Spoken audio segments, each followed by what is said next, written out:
ഇപ്പോൾ ഇവിടെ LDF സർക്കാരിന് ജനങ്ങൾ തെരഞ്ഞെടുത്ത് അയച്ചിട്ടുള്ളത് BJP സർക്കാരിൻ്റെ തിട്ടൂരങ്ങൾക്കനുസരിച്ച് അവരുടെ നയത്തിനനുസരിച്ച് വഴങ്ങിക്കൊടുക്കാനാണോ, അതല്ല രാഷ്ട്രീയമായി എതിരിടാനാണോ? ഈ ചോദ്യം LDFന് വോട്ട് ചെയ്യുന്ന CPM വോട്ട് ചെയ്യുന്ന ആളുകൾ ചോദിക്കില്ലേ? അല്ല അജിംസ്, 1964 കോത്താരി കമ്മീഷൻ വന്നപ്പോഴും ആ റിപ്പോർട്ടും തമിഴ്നാട് അംഗീകരിച്ചിട്ടില്ല, തമിഴ്നാട് നടപ്പിലാക്കിയില്ല. അവിടെ ഹിന്ദി എന്ന് പറയുന്നത് മീഡിയം ഓഫ് എഡ്യൂക്കേഷൻ അല്ല. ഇപ്പോഴും ഇത്ര വർഷമായിട്ടും നമുക്ക് പ്രശ്നമല്ലോ, ഹിന്ദിയല്ലല്ലോ നമ്മുടെ പ്രശ്നം.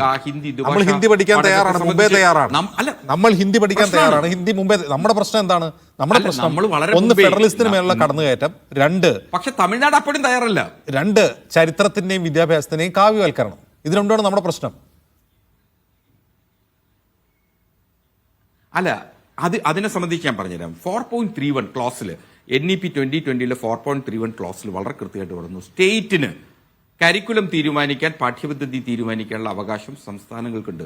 അതിന്റെ ഒരു ഉദാഹരണം ഞാൻ പറഞ്ഞു. സ്റ്റേറ്റ് ഈ ഹയർ സെക്കൻഡറി ലെവൽ വരെയുള്ള സ്റ്റേറ്റ് ബോർഡാണ് അതിന്റെ സിലബസ് തീരുമാനിക്കുന്നത്.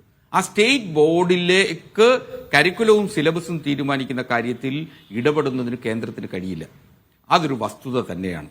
മാത്രമല്ല, കേന്ദ്രം ഈ നാഷണൽ എഡ്യൂക്കേഷൻ പോളിസി നടപ്പിലാക്കുന്നത് വഴി വിദ്യാഭ്യാസം നടത്തുന്ന സ്ഥാപനങ്ങളെ മുഴുവൻ കേന്ദ്രീകൃത സ്വഭാവത്തിൽ ആക്കുക എന്നുള്ള ഉദ്ദേശമാണ്. നമുക്കിപ്പോൾ UGCയിലൊക്കെ സംഭവിച്ചിരിക്കുന്ന സർവകലാശാലകളുടെ നിയന്ത്രണം UGC വഴി കൈകാര്യം ചെയ്യാം പോലെയുള്ള ഒരു അവർക്ക് ഇടപെടാൻ കഴിയാത്ത വിധം ഇനി വരാൻ പോകുന്ന സർക്കാരും എല്ലാം ചെറുത്ത് നിൽക്കുമെന്ന് തന്നെ കരുതുക. അക്കാദമിക് കാര്യങ്ങൾ അവരെ ഇടപെടാൻ കഴിയാത്തവർ നമ്മൾ ഫൈറ്റ് ചെയ്ത് നിൽക്കും. അതിപ്പോൾ UDF ആയാലും LDF. ഞാൻ ഒറ്റ കാര്യം ചോദിക്കട്ടെ, ഈ ഫണ്ട് ഉപയോഗിച്ച് നിർമ്മിക്കുന്ന സ്കൂളുകളിൽ മോദിജിയുടെ ഫോട്ടോ കൈകൂപ്പി നിൽക്കുന്ന ഫോട്ടോ വേണം.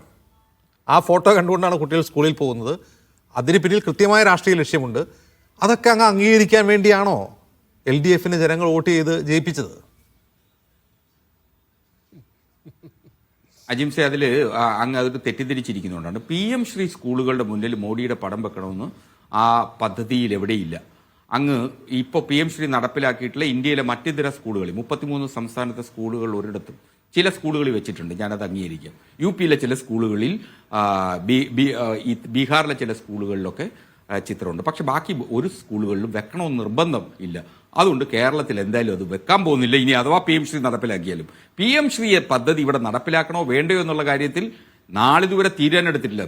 മന്ത്രി അത്തരം ഒരു അഭിപ്രായം പറഞ്ഞു. പക്ഷേ LDFനുള്ളിൽ കാര്യം CPIയെ സംബന്ധിച്ചിടത്തോളം അത്തരം ഒരു എതിർപ്പുണ്ട്. CPI എല്ലാ കാലത്തും ഇടതുപക്ഷ വ്യതിയാനങ്ങൾ നടക്കുന്ന ഘട്ടത്തിൽ ഇടതുപക്ഷ വ്യതിയാനങ്ങൾക്കെതിരെ ശബ്ദമുയർത്തിയിട്ടുള്ള ഒരു രാഷ്ട്രീയ പ്രസ്ഥാനമാണ് CPI. അത് ഇപ്പോൾ സഖാവ് ബിനോയ് വിശ്വത്തിന്റെ കാലഘട്ടത്തിലായാൽ പോലും അദ്ദേഹത്തിനും ശക്തമായ അഭിപ്രായം പറയാനുള്ള സ്വാതന്ത്ര്യമുണ്ട്. ആ സ്വാതന്ത്ര്യം കേൾക്കാനുള്ള മനോഭാവവും CPMനും ഉണ്ട് എന്നുള്ളതാണ് വസ്തുത. നാഷണൽ എഡ്യൂക്കേഷൻ പോളിസി നടപ്പിലാക്കില്ല. അസ്കർ, അതുകൊണ്ടാണോ ഏത് CPI നിങ്ങളിങ്ങനെ ഏതെങ്കിലും വാക്കും വരിയും ഗോവിന്ദ മാഷ് പറഞ്ഞതിന്റെ ഏതെങ്കിലും വാക്കും വരി എടുത്തിട്ട് അതൊരു അരാഷ്ട്രീയ ചോദ്യമാണ് എന്ന അർത്ഥത്തിൽ അങ്ങനെ വ്യാഖ്യാനിക്കേണ്ടതില്ല. ഗോവിന്ദ മാഷ് അതിന് മൊത്തം കണ്ടക്സ്റ്റിലേക്ക് എടുക്കുക. ഈ CPIക്ക് പറയാനുള്ള അഭിപ്രായം മുന്നണിക്കുള്ളിൽ പറയാം എന്നുള്ളതിന്റെ അർത്ഥം കൂടി അതിനെ കാണുക. CPI മൈക്ക് ഉപയോഗിച്ച് മാധ്യമങ്ങൾക്ക് മുമ്പിൽ പറയേണ്ടതല്ല ഇത്തരം വിഷയങ്ങൾ എന്ന അഭിപ്രായം ഗോവിന്ദ മാഷ് പക്ഷേ മറുപടി കൊടുക്കണ്ട. നിങ്ങളത് മുന്നണിക്കുള്ളിലോ LDF യോഗം കൂടുമ്പോഴോ പറഞ്ഞോളൂ. ഓക്കെ, അത് വേറെ വിഷയം. ചിലപ്പോൾ വിനോയ് വിശ്വം ഇനി അത് പറഞ്ഞുകൊണ്ടിരിക്കുക, അത് പോട്ടെ. എൻ്റെ ചോദ്യം, LDFനെ വോട്ട് ചെയ്ത ആൾക്കാരുണ്ടല്ലോ, ആ വോട്ട് ചെയ്തത് ഇത്തരത്തിൽ ഫണ്ടുകളുടെ സമ്മർദ്ദത്തിൽ രാഷ്ട്രീയ നിലപാട് മാറ്റാൻ വേണ്ടിയാണോ? അങ്ങനെയാണെങ്കിൽ നേരത്തെ ആവാമായിരുന്നല്ലോ, PM ശ്രീ നേരത്തെ നടപ്പാക്കായിരുന്നു. ഇതുവരെ എന്തുകൊണ്ട് ഫൈറ്റ് ചെയ്തു? ആ ഒരു ചോദ്യമുണ്ട്.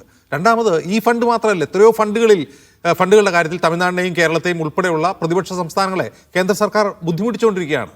അപ്പോൾ ഇങ്ങനെ വഴങ്ങാൻ തുടങ്ങിയാൽ എവിടെ വരെ വഴങ്ങും?